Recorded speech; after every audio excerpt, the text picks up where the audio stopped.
Okay, so here we are talking about the Industrial Revolution and its impact, especially dealing with children and women, and how the impact of these places and these times impact the social movement of this era, and how we start to move into aspects of socialism, capitalism, and communism.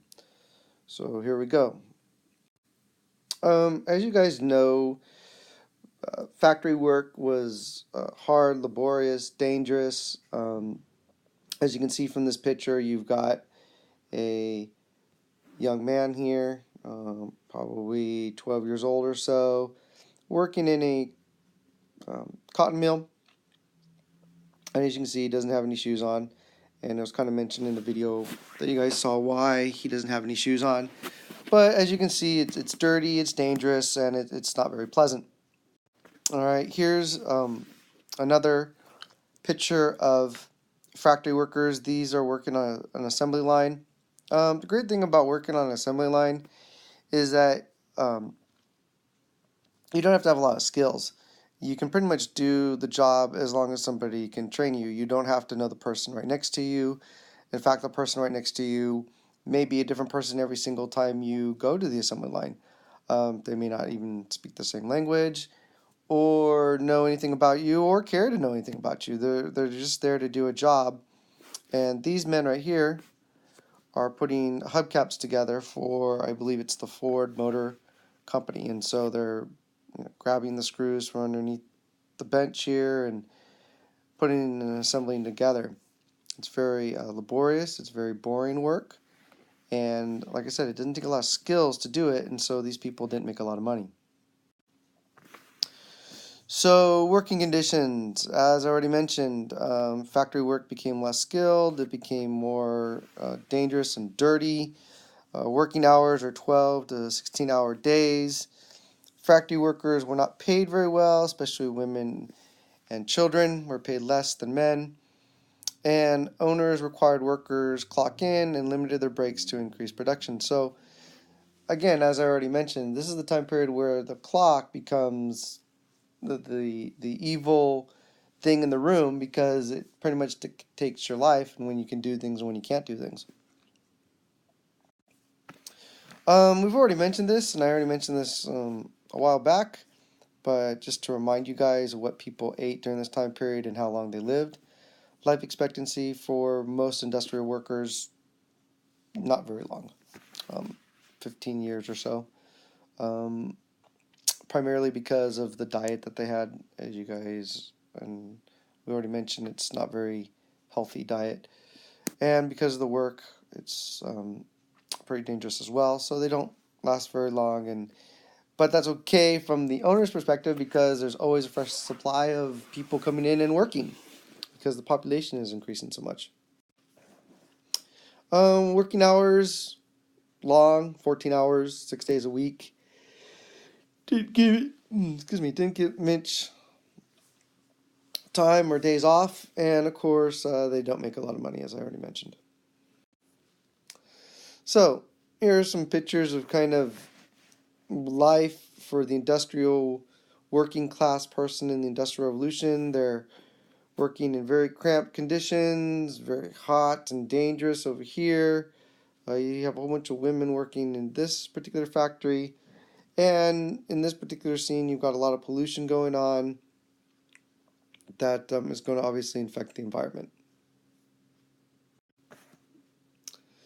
So, conditions in the coal mines. The invention of the steam engine by James Watt greatly increases the demand for coal.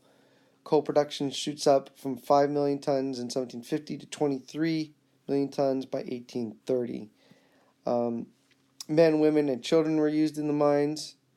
It caused unhealthy conditions such as lung disease, poison gas, drowning, explosion, caves in, etc. It's probably one of the worst places to work during the Industrial Revolution. And here you have kids working in the coal mine. You've got this one guy is basically harnessed up and is pulling this big huge cart, and this girl right here is pushing big huge cart, and they only got one little light here to lead the way. That's obviously really dangerous because if the light falls into the coal, then it could obviously cause an explosion. But they're essentially used like pack animals, moving this coal back and forth.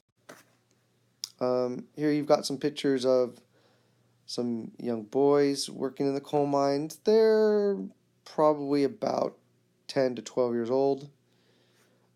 Here's an illustration of how they would do it and get to the coal.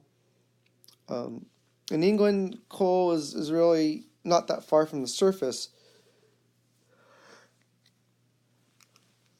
as opposed to other countries, but still it's dangerous and hazardous work. Here you've got some kids basically taking chunks of coal out of the mixture of other rocks and things like that. What I find interesting is their supervisor, who's about your guys' age, is looking on, and he's got this big, huge kind of metal or wood stick that, of course, he could poke the kids with or whack them with, basically, if they start falling asleep. Urbanization dramatically increases during this time period. Poor people from the farms are moving into the cities, and it's happening so fast that there isn't enough time to really build up a good infrastructure in the cities, and so you have a lot of what's called tenement buildings show up, and very quickly these neighborhoods are going to be reduced to slums. Many factories share cramped apartments. They lack running water or sanitation, and hard factory jobs and disease lead to a short life expectancy for urban workers. So urban workers, working class, are crammed together into these apartment buildings, and it just breeds a whole bunch of nasty aspects of civilization, diseases, the spreading of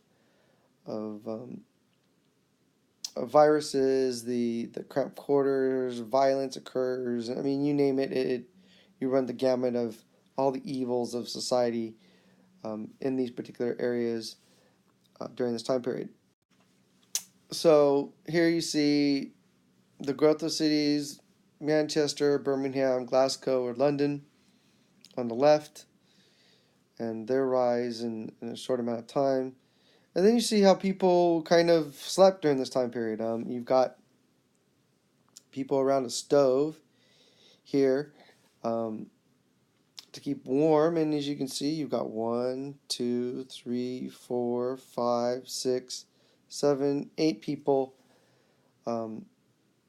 sleeping in this particular room, and of course, obviously it doesn't look very healthy or very good sleeping arrangements, to say the least. The new industrial cities were dank, dark, dangerous, polluted, filthy. They were just horrible places, really, to live by our standards. Now, maybe by their standards, it wasn't as bad, but with more and more people coming into the city, it made it extremely difficult for the cities to beautify themselves, because there's just so many people coming in that it's just hard to stop the influx of people. And so with all these people, it just becomes a nightmare fairly quickly. Here's a picture of a city. This is not fog, this is smoke from all the chimneys that are going on in this particular town. So a lot of natural fireplaces going, and the burning of wood or coal, and it just goes into the air and pollutes the air, and these things became choke hazards for everybody. Here's another picture of the industrial Staffordshire. Okay, and as you can see, lots and lots of chimneys, lots of burning of coal, lots of pollution going on. Very unhealthy. Here's again another picture of working housing in Manchester, you've got, gravel streets, and you got a chimney here, and they're all black and dirty looking, and again, you've got smoke hanging up in the air, and they're just not very well kept areas. And of course, this is where the working people live. Here's another picture, early 19th century London. I don't know if you noticed, but there's a train going by in the background, and basically what they did was they lined the street up with these houses, and they kind of put them, one here, and then a little bit of a backyard, and then another out here, and a little bit of a backyard over there. And they kind of all made them uniformed, so they're all kind of roughly about the same. And they would put these chimney stacks in the very back, so you got chimney stack here and chimney stack there, and of course they're all polluting the air.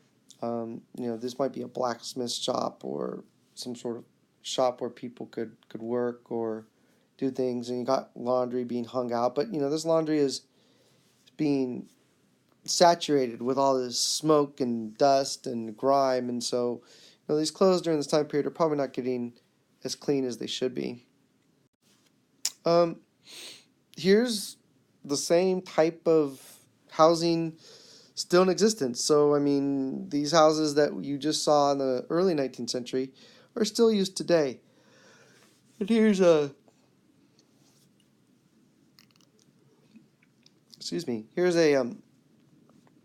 working house in Newcastle. They're pretty much using the same buildings as they were in the early 19th century. So not much has changed in a lot of parts of England, even by our modern day standards. So, just to let you guys know, tenement buildings, they're kind of all, 3-4 stories high. Usually they're by factories, so very crowded. Public hallways, public restrooms, living rooms, in some cases public kitchens, and so you would be sharing all these things with multiple people, and they get dirty very quickly, and people have to share kitchen spaces and things like that. So it's, again, very uncomfortable, cramped way of living, but most of these people didn't have a choice. Again, another picture so you kind of get the basic idea of how people lived during this time period. Factory work. As I already mentioned, factory work during this time period is dark and dangerous and dirty for most people. Especially for children, and that's what we've kind of been concentrating on. Rather than working for their parents on family farms, many children in the cities worked in factories, brickyards, and mines. Living in cities were expensive, so poor families needed their children to work. And children workers earned 10% of an adult wage, worked long hours in dangerous conditions, and were often beaten. So, again, when they were able to do this because they were children, and people were able to get away with it. So, here's kind of an illustration of a person, William Cooper, testifying about what his day is like. And as you can see, he starts at 5 and ends at 11 or so, and it's kind of showing what happens to him at every step of the way. You'll notice where it says at 3 p.m. the children often became drowsy during the afternoon or evening hours. In order to keep them awake, adults, often overseers, sometimes whipped the children, so to kind of get them back to work. So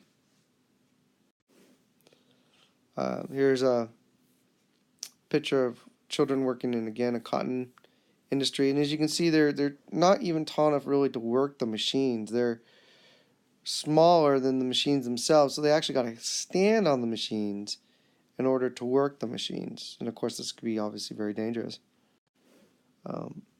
Here's some children working again in a cotton mill, young young girls.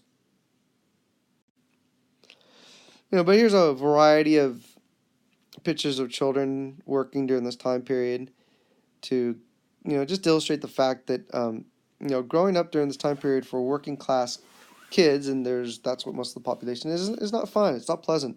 There's no mandatory schooling during the early part of the Industrial Revolution, and so, a lot of parents said, hey, we need our kids to work for the money, and so that's what they did. And there really wasn't any, complaining about it or debating about it. Kids just kind of did it. Here's some wages, kind of showing who made what. Age of workers, male wages, female wages, and as you can see, female wages are considerably less than men, almost by half.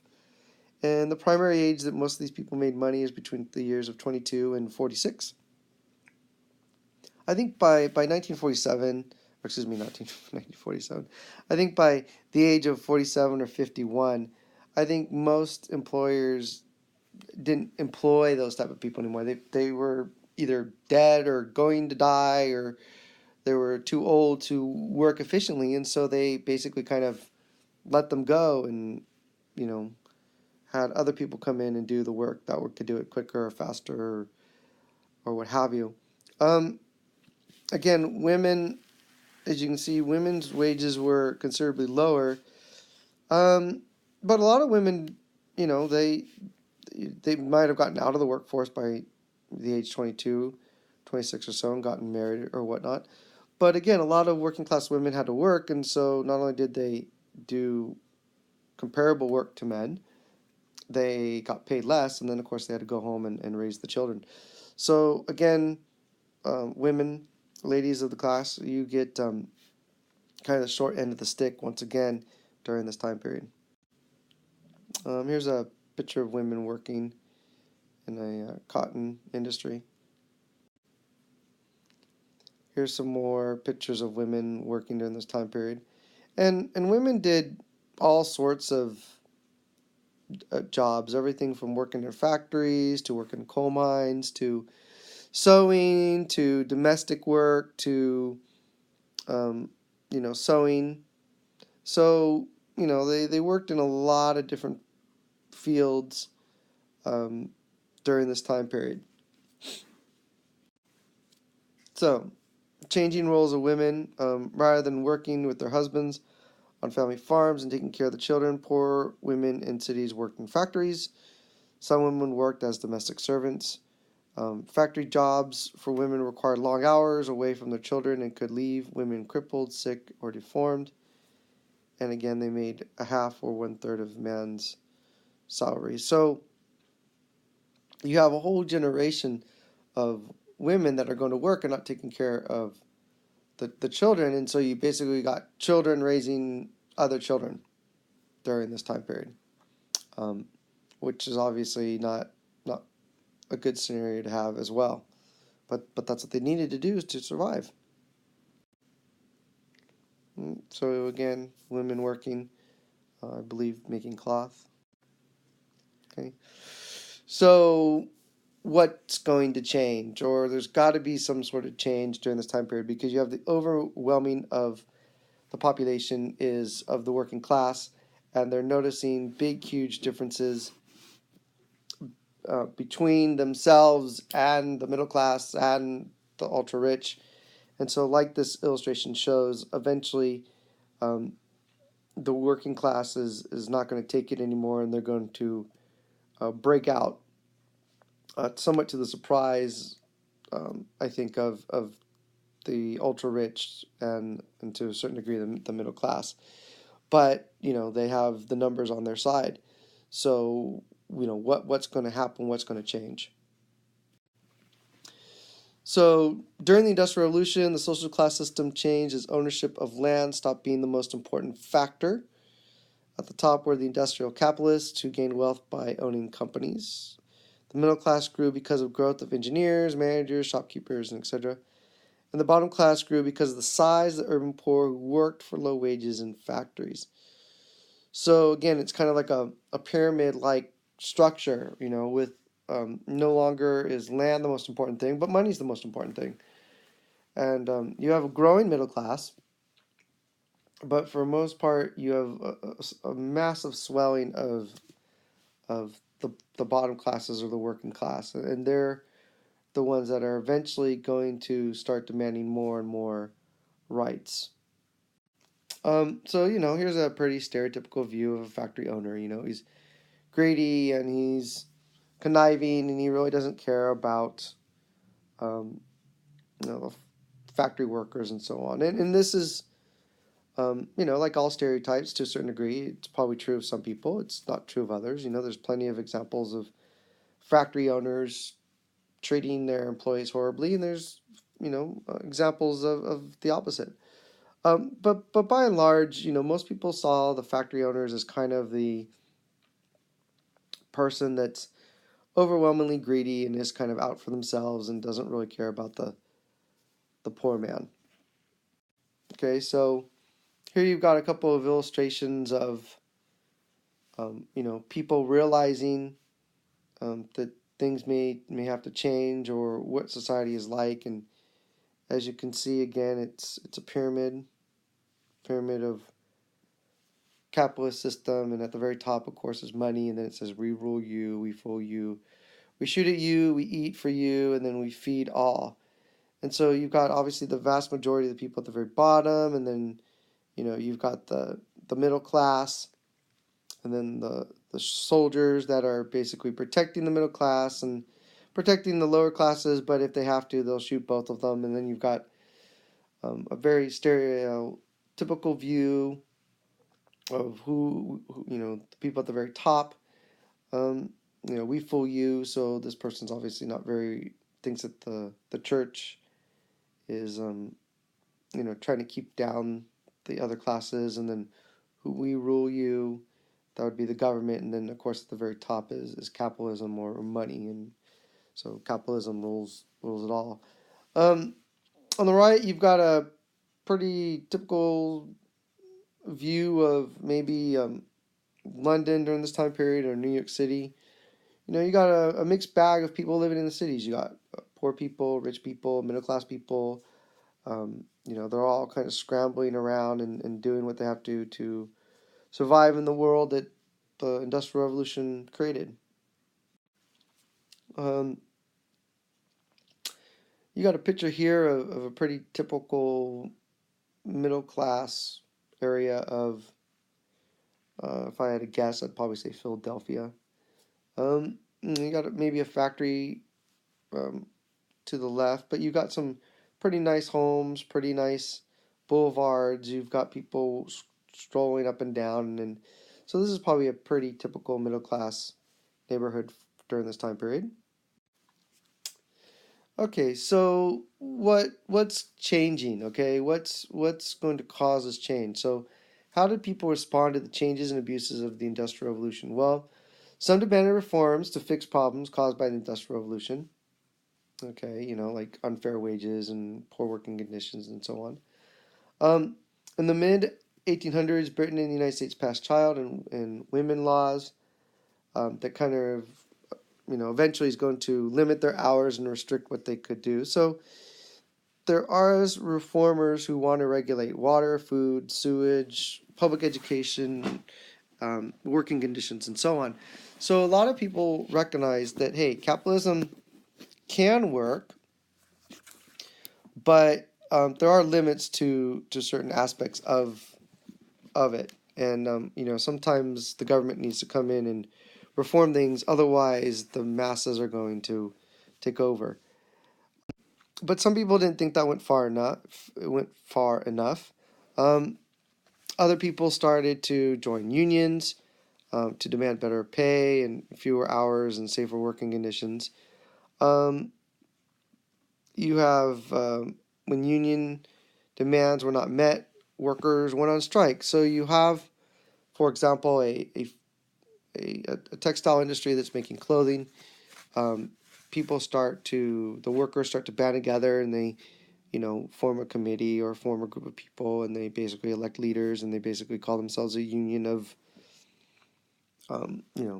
T-shirt factory number one or whatever, and they start demanding things from their employers. Now the employers could go out and obviously fire them, but then of course the factories are going to lose money, and so they don't necessarily want to do that. And of course, by firing them, they have to obviously train other people, and that takes time and everything like that.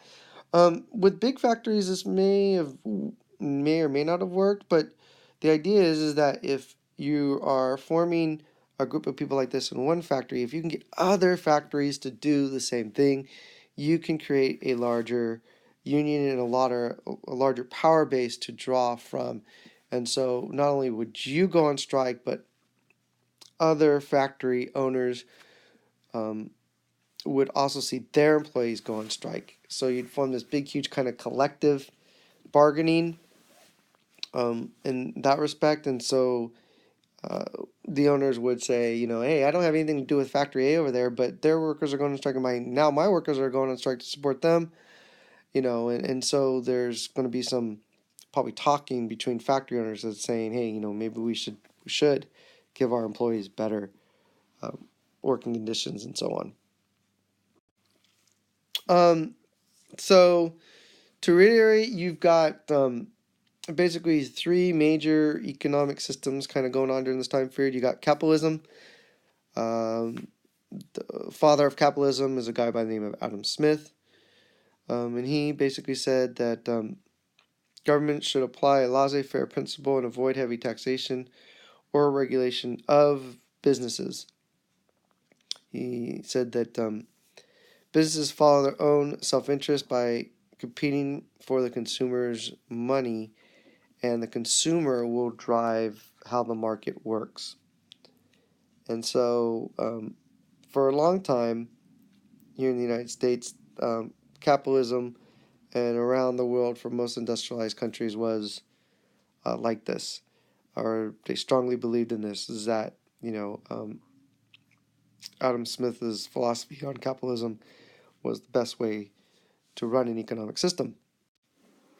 But then there's the other people. I mean, again, you can't ignore all the social problems that are going on during this time period, and the masses are not going to allow this to go unnoticed for very long. And so there's this widening gap between the rich and the poor to a certain degree that hasn't changed very much. So then you got ideas like socialism. So people reject capitalism in favor of socialism. Socialists argue that the government should plan the economy by controlling factories, farms, railroads, mines, and important industries, and that they could create equality and end poverty by distributing wealth from rich capitalists to the poor workers. And so you have this idea that workers should, get more and more equal pay, and if the greedy capitalist employers are not going to do this, then the government has to come in, step in, and do it for them. And they can do this in a lot of different ways. I mean, they could obviously take over the property or a means of production, or they could just raise the prices on taxes for corporations and individuals with a lot of money, a lot more than other people. So there's a lot of different ways that this could work from their perspective. So here's a kind of a side-by-side view of the differences between capitalism and socialism, just so you guys get a reference of the difference between the two to better understand it. Last but not least, you've got kind of an extreme form of socialism called communism. It's developed by Karl Marx and Friedrich Engels, and they wrote this book called The Communist Manifesto. It's not very big. Most of you guys will probably read it in college, but it predicted a economic war between the haves and the have-nots. And Marx encouraged workers to overthrow the owners, seize control of the factories, distribute goods evenly, and create an economic equality. And once this was done, over time,